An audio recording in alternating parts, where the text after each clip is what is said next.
Hello, this is your Professor Joseph Holbrook. This is LAS4294, Contemporary Latin America and the Caribbean. This is the capstone course for the major in Latin American and Caribbean Studies. It's going to be a lot of reading and a lot of writing, and no quizzes and no exams. So this is designed like somewhat like a graduate course, only a little bit lighter in the reading load. I hope to also, in addition to collaborating and discussing with you as you do research in Latin America, I hope that I'll also be able to help prepare you for graduate school if that is your destination. So let's begin with the readings for the first week. Oh, let me just say, I did in a separate video the overview of the syllabus. I hope you've already looked at that. This course is a research course, and it is designed to end up with a 12-page research paper on some aspect of Latin America that interests you. And it's also designed to teach you research skills. Also how to do a bibliography, how to do a research proposal. We'll be talking about all these things in the course of this semester. Each week at Tuesday at 4 p.m. I will be having an Adobe Connect session, which will be interactive, in which you can log on and I can give you some overview for the readings for the week, and you can ask questions. So I hope you will plan to join me Tuesdays at 4 p.m. If you're unable to make that time, you can contact me by email. You can make an appointment to come and see me in my office. We can talk on the telephone. So this week you're going to be looking at 3 readings, and I'm going to give you a quick overview of these readings.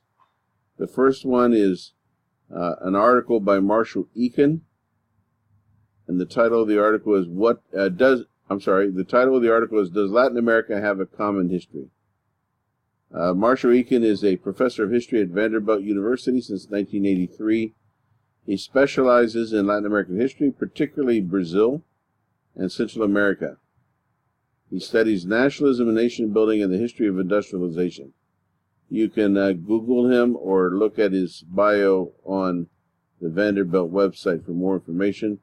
I encourage you, as we go through these books and articles this semester, always take the time to look up a bio of the author of the book or article you're reading, and if possible, 1 or 2 reviews. That will help you get an idea of where they're coming from, what their training and methodology might be, their theoretical biases or paradigms, and it will help you a great deal if you will look up biographical information as well as reviews of their work. So he points out, Marshall Eakin, that Latin America has traditionally been considered to be 20 republics that gained their independence from Spain, 18 of them that is, and then they add on to that Brazil, which got its independence from Portugal, and Haiti, traditionally, which won its independence in a bloody, drawn-out war against France after the French Revolution. So 18 Spanish-speaking countries, 1 Portuguese-speaking, and 1 Haitian Creole-speaking. This is a tradition, but in this article he's going to question this.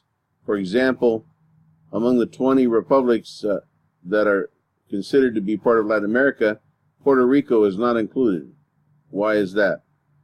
Certainly Puerto Rico is a Latin American culture, but politically it didn't win its independence from Spain. It simply was handed over to the United States. And it's still not an independent nation, state, or republic. And so Puerto Rico is not considered to be one of the countries of Latin America, even though the people are Latin American in most senses of the word. Also, in this article, he discusses Belize, Jamaica, some of the Dutch and French-speaking islands, Trinidad and Tobago, the Guyanas. Why are these not part of Latin America? And so he will approach that from a political point of view, an economic point of view, the religious point of view, and the question he is asking is, what is Latin America? And are there any common features of Latin America that would allow the researcher to treat it as one unit, as a region? And so the very Latin in Latin America derives primarily from this vision of the creation of out of European conquest. These processes of conquest and colonization and the complex struggles between conqueror and colonized, according to Marshall Eakin, are the very essence of any definition of Latin America. But before the arrival of Christopher Columbus to the so-called New World, there was no Latin America. Latin America did not exist until after Europeans arrived. Another question he asks is, why do traditional historians include Haiti in Latin America but not Quebec? Obviously, Quebec is a French-speaking part of the Americas. And he also points out that it depends on the time period. After the early 19th century, with the independence movement of the 18 republics, Haiti and Brazil, it becomes harder and harder to speak of a common experience for Latin America. They tend to start fragmenting and moving in different directions, trajectories. So the key dilemma in attempting to define the region, according to Eakin, is tracing the ongoing struggles and combination of these peoples. What peoples is he talking about? He asks you to envision three streams, demographic streams, that flow together to form a roaring river called Creole Americans or Latin Americans. And these three streams are Native Americans, indigenous peoples, Europeans, primarily in this case Ibero-Europeans from Portugal and Spain, and Africans.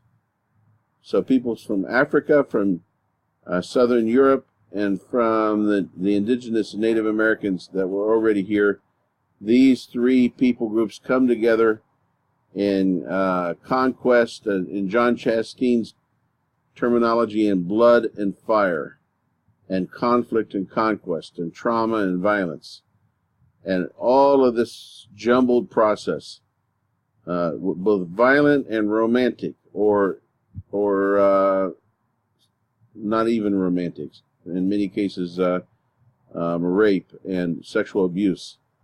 But in all of these processes, a roaring river emerges that is what Jose Vasconcelos of Mexico, after the Mexican Revolution, called La Raza Cosmica, or a new people group, a new demographic emerges from the mestizaje of these three people groups, the combinations. And so you have this massive river of Latin Americans, mestizos, Creole Americans that are flowing together. And within it, of course, are social hierarchies, oppression, and elites. But eventually, around 1700, you begin to have other Europeans arriving, French, English, Dutch, the 13 colonies, Canada, Bahamas, Trinidad and Tobago, Belize, Jamaica.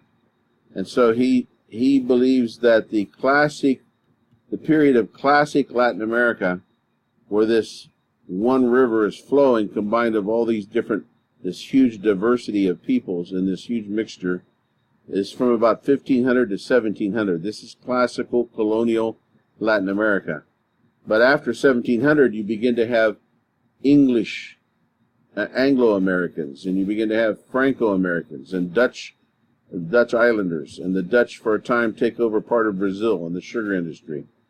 And at that point, you begin to have tributaries that are flowing out from this river and becoming places like Jamaica, Belize, Canada, the future United States. The states of Texas, New Mexico, Arizona, and California, parts of Utah and Colorado are taken from Mexico, and so they were part of Latin America, but then they over a period of evolutionary period, they become less and less Latin American and more Anglo-American. Of course, you might argue that today that that process is being reversed once again, and they're becoming Latino American again. And so this is a very complex picture he paints of Latin America and what it is and what it is not. So it's a very interesting article. Let me quote from him in this paragraph that's bolded. The collision of North Americans, Europeans, and Africans was like three powerful streams converging to produce a roaring river that mixed these three peoples into a dazzling variety of combinations, producing something new and unique in world history. And so he says geographically Latin America has four core regions. Mexico, Peru, Brazil, and the Caribbean are the four core regions of Latin America, according to Marshall Eakin. The next article is by Paul Drake and Lisa Hillbink, and it's called Latin American Studies, Theory and Practice. This is specifically about the academic field of Latin American studies. It gives a great historical overview of Latin American studies, but it also touches on a number of theoretical approaches to the study of Latin America. So a couple that predominated in the 19th century you'll see are tropicalism and social Darwinianism. You need to ask yourself and maybe take notes and find out what are these two theoretical approaches in the 19th century and why were they left behind? Why were they outgrown? What is tropicalism? What is social Darwinianism? Another more empirically sound theory, compared to the other two, which were somewhat racist, is modernization theory. This is a theory that was predominant from the 1940s to the 1960s. It's very congenial with classical liberalism, and it's an approach to an understanding of how nations become modern. It was out eclipsed and pushed aside by dependency theory, which you'll find on page 46 and 47. You must understand dependency theory to understand Latin America intellectually, which was a predominant theory from the 1960s through the 1970s. However, at the end of the Cold War, some examples like South Korea and Taiwan and others began to throw doubt on the accuracy of dependency theory. And we'll talk about that more in a few weeks. Game theory is another approach to theory. In the 1980s and 90s, there was a resurgence of what is called classical liberalism. Be careful. This is not what you think of when you think of conservatives and liberals in the U.S. political system. Classical liberalism is something very different.